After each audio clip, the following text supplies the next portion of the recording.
Gen AI, instead of being a big topic, I think will be made much smaller. The way the country has adopted towards technology is very impressive to me. But we've been here 40 years, and we're going to be here, in my personal opinion, another 4 decades. Mr. Dekkers, thank you so much for joining us. Welcome to the show. Thank you. Now, I'd like to learn about what's your general take on the development of AI, in particular generative AI, and its trend that you're foreseeing in 2025. I think in 2025, many organizations and governments are taking a huge step forward in propelling POCs, small initial projects, into mainstream adoption of AI. And it's because of the explainability, it's because of the data sets, they're all becoming more clear on how companies can extract value from this technology. As this technology matures, a much bigger adaptation and scaling of this technology. Gen AI, instead of being a big topic, I think will be made much smaller. Small language models, small models that are typically tuned for a certain business outcome. Where does IBM's take on that in terms of the AI development? For us, it's a major pillar into our next 5 years as a company. And we're trying to make sure that governments, enterprises are using this technology in the right way. What is really important for us is that this technology should be used within the context of the enterprise or government. We're trying to connect all facets of an enterprise to get the most value from it. And we're doing that by helping clients look at combining different models. Could you give some examples of certain application scenarios for, as you mentioned, the smaller models. LLMs, smaller models? IBM has their own models, which we open sourced. We call them the Granite models. And they are trained on very specific sets of data with a very specific intent. So we have a financial Granite model that can be used for financial benefits.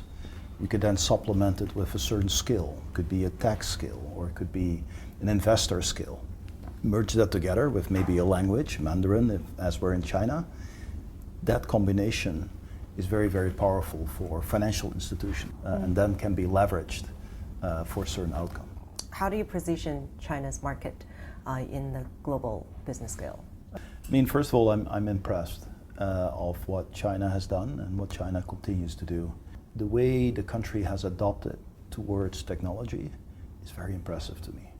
With $18 trillion as total economy, with change of technology, change of demographics, I think there's a huge opportunity within this so large economy to basically use these technologies to plot the next 5 to 10 years in a country like China, but also in the region here in Asia Pacific.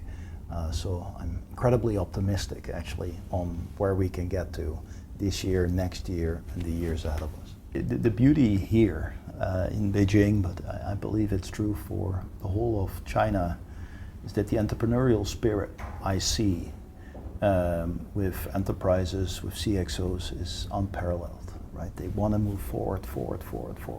Yes. I do see a huge opportunity for us to go and help enterprises in China that want to scale their business, not only in China, but also outside of China. How do you foresee the cooperation opportunities between China's market and IBM, particularly since IBM is headquartered in the US? Right. So how do you see the technological cooperation opportunities between the two? For me, it's really how do we service the enterprises that sit within China and sit within the US or in any other part of the world. How do we create a common technology playing field where everyone can contribute, where everyone can extract the most value for their inhabitants, for their people that work for these enterprises? And I think IBM has a very open view on how that is to be done. And I believe with some of the technologies we can bring, there is an opportunity for all. But it will be a shift from maybe the past to the future. I do believe we're going through a shift, but we've been here 4 decades. It's been 40 years. And we're going to be here, in my personal opinion, another 4 decades. So we're here for the mid to long term. And we have to figure out together with China, together with all of our beautiful employees, on how we make the most out of that outcome for China and for IBM.